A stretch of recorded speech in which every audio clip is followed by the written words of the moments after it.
चुनौती है कांग्रेस पार्टी के नेताओं को, कोई बताए कहां किस कानून में लिखा है कि मंडी बंद होगी, कहां लिखा है कि एमएसपी बंद होगा। है कोई कांग्रेस के नेता में दम या विपक्षी दल के नेता में दम जो बताए कि किसी कृषि कानून में कहीं पर भी लिखा है कि मंडी बंद होगी, एमएसपी बंद होगी। आपने कहा मंडियां, अनुराग जी ने कहा मंडियां खत्म नहीं हुई, सही बात है, मंडी इसमें कोई प्रावधान नहीं मंडी समाप्त करने का। 2 मंडियां बन गई हैं, एक निजी मंडी जिसमें टैक्स नहीं लगेगा और एक सरकारी मंडी जिसमें टैक्स लगता है।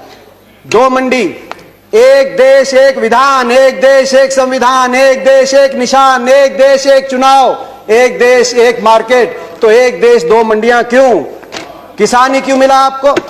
एक मंडी। और ये जो टैक्स आप कह रहे टैक्स मुक्त कर दिया, टैक्स कौन देता है? खरीदार देता है इन मंडियों में टैक्स, किसान नहीं देता।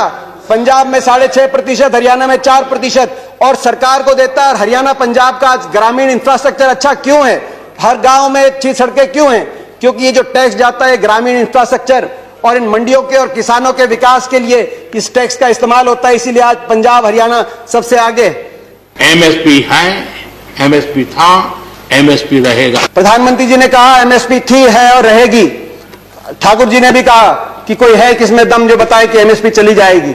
सही बात है, एमएसपी थी, है और रहेगी, मगर क्या एमएसपी सभी किसानों को मिलेगी और सभी फसलों पर मिलेगी? प्रश्न इस बात का उठता है। आप में दम है खड़े होकर आप कह दें कि एमएसपी मिलेगी हर किसान को देश में? आज भी शांता कुमार कमेटी बताती है कि मात्र 6% से 16% तक किसानों को एमएसपी मिलती है। बाकी देश में बहुत से ऐसे प्रदेश है जहां पे एमएसपी नहीं मिलती। आपको चाहिए तो यह था जो पंजाब हरियाणा पश्चिमी उत्तर प्रदेश में एमएसपी मिलती है वही एमएसपी बिहार में मिले, जहां धान 800 रुपए 1000 रुपए में जा रहा है, 1800 रुपए में हमारे यहां धान मिल रहा है।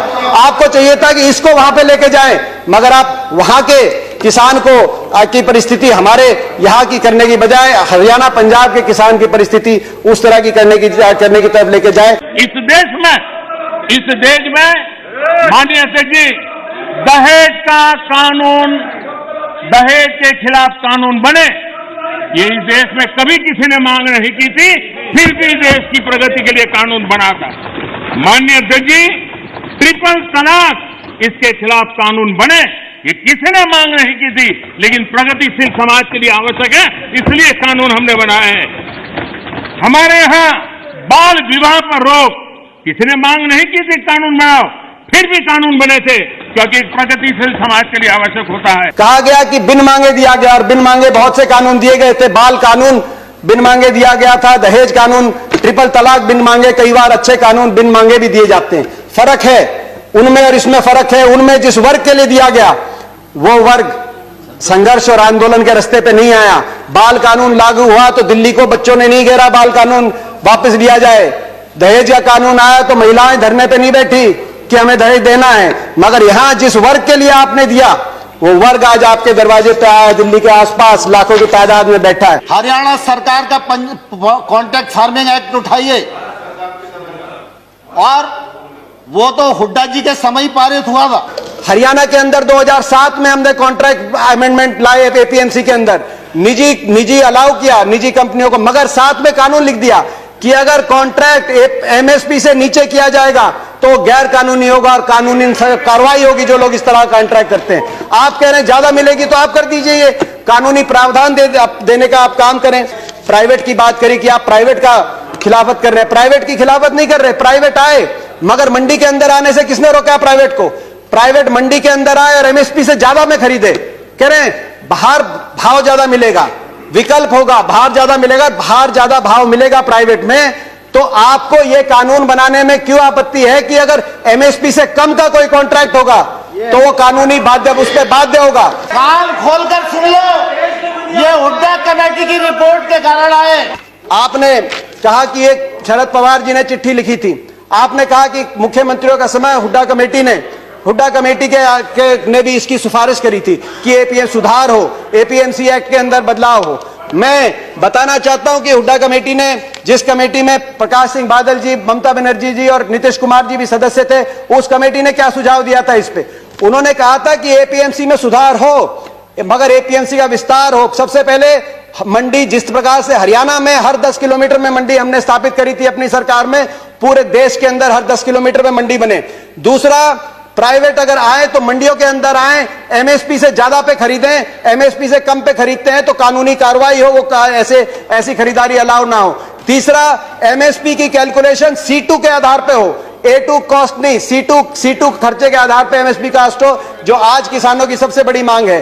चौथा, एमएसपी जो चौथे उसमें कहा कि कर्जे का जो दर है वो no discussions please, no cross talk, no cross talk, no cross talk. किसी और की बात रिकॉर्ड पे नहीं जा रही है। दीपेंद्र जी कंटिन्यू। ये सिफारिश थी। मैं किसान आंदोलन को पवित्र मानता हूं और भारत के लोकतंत्र में आंदोलन का महात्म्य है और रहने वाला है और जरूरी भी है।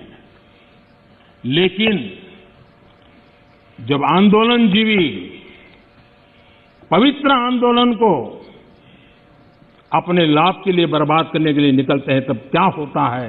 कोई मुझे बताए।